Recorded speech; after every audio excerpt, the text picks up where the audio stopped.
A polêmica sobre a lei das fachadas continua em Itu.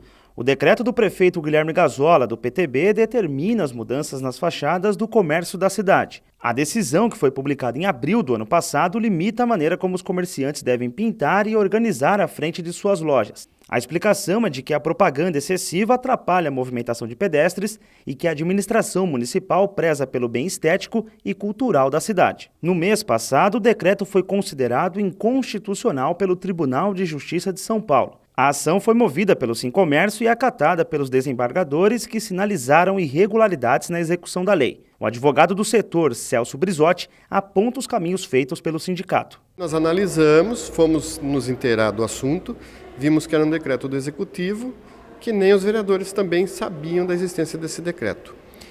A partir daí, então, nós fizemos um estudo, vendo que ele tinha inconstitucionalidade, e o sindicato tem essa prerrogativa de fazer esse tipo de processo de inconstitucionalidade de lei municipal, de decreto. Ainda de acordo com o advogado, o prefeito apresentou o projeto 68 de 2018, mas que apresenta falhas.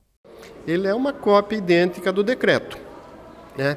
E um dos vícios apontados até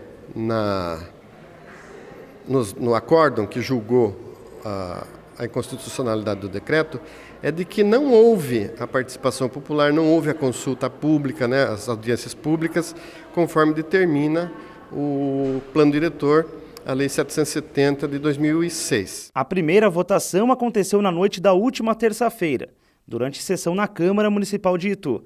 Os vereadores discutiram sobre a validade do processo e suas consequências para a população. Lembrando que não somente os comércios entraram no decreto.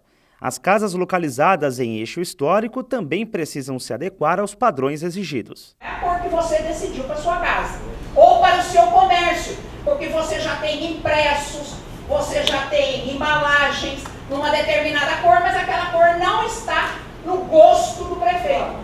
Começar a bradar aqui, dizer que o prefeito virou monstro, que ele virou isso.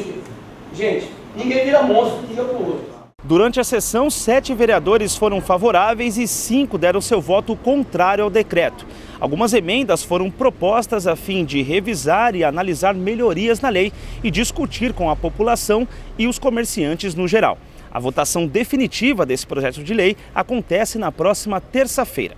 Os vereadores Sérgio Castanheira, Tiago Gonçalves, Dito Roque, Henrique de Paula, Giva, Ricardo Giordani e Macruz foram a favor da continuidade do projeto, enquanto Wilson da Farmácia, Normino da Rádio, Maria do Carmo Piunti, José Galvão e Luciano do Secom deram voto contrário. Faltou o comerciante falar, olha, a minha casa é antiga, como que eu faço? A minha parede é só de vidro, agora a norma nova fala que não pode vidro. A minha cor é verde, amarelo e azul, como eu não posso ter a cor verde, amarelo e azul?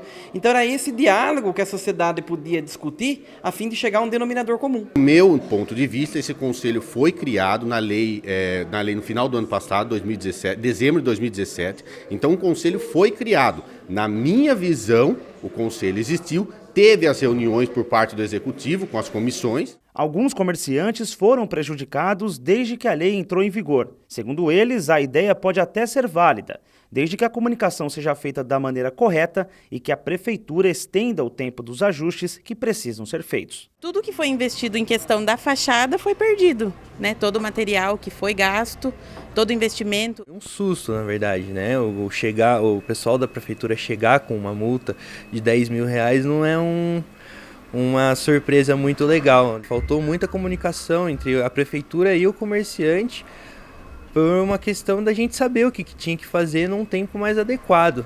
O advogado do Sincomércio, que esteve na sessão, discorda de alguns pontos citados e garante que não houve o diálogo necessário para amenizar os danos causados aos comerciantes. Embora o conselho tenha sido criado, nunca houve consulta, nunca houve convite a nenhuma das entidades que representam o comércio, seja ela o sindicato, seja a associação comercial ou seja diretamente aos comerciantes. Não sabemos dessas audiências públicas.